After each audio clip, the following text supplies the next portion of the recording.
Week-long volunteer firemen in Oktibbeha County have been training in the do's and don'ts when it comes to rescuing someone from a car accident. They were learning how to use the jaws of life when getting people out of mangled vehicles. Quentin Smith was at today's exercise. He joins us live in the studio with more. Yeah, Scott, whenever firemen get called out to a car accident, they never know what they're going to see. Sometimes people are trapped in a mangled mess, and it's during those moments that knowing what to do can make all the difference between life and death. Whether it's a car with a busted windshield or a car that's overturned, when firefighters get called to a car accident, their first mission is to save everyone that's inside.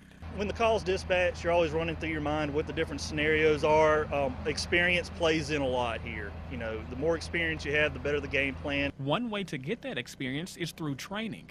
During a recent exercise, firemen were tasked with using the jaws of life to pry open doors and other parts of the vehicle to rescue those trapped inside. All of this is about getting to the patient. It's not inflicting damage on the vehicle. We do the minimal amount that we have to rapidly get that patient out in a safe and effective manner. Austin Chick has been a member of the Oktibbeha County Volunteer Fire Department for nearly a decade. Throughout his career, he's responded to multiple scenes similar to the scenarios in the exercise. He says those precious moments from when responders first get on scene to when they're rescuing those trapped inside can be a big difference between life and death. Especially in trauma. You know, there's only so much you can do if a person's still in the car. We need to be able to look at them in their entirety. And when they're stuck in the car, there's less time to do other things. Of course, a lot of other factors come in. We can launch a helicopter and land it nearby or on scene if possible.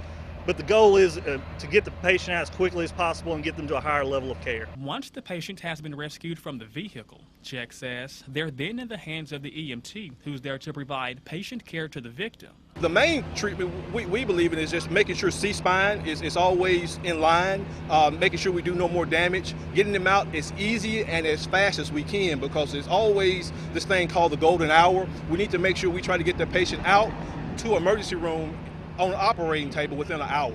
The do is everything that we do is for the patient. The don't is don't forget about safety. We can't help anybody if we're hurting ourselves, if we're hurting the patient. So we're going to do it as quickly as possible, but we're going to do it in the safest way possible. And the 12-hour course that the firefighters have been in all week long wrapped up on today. Scott?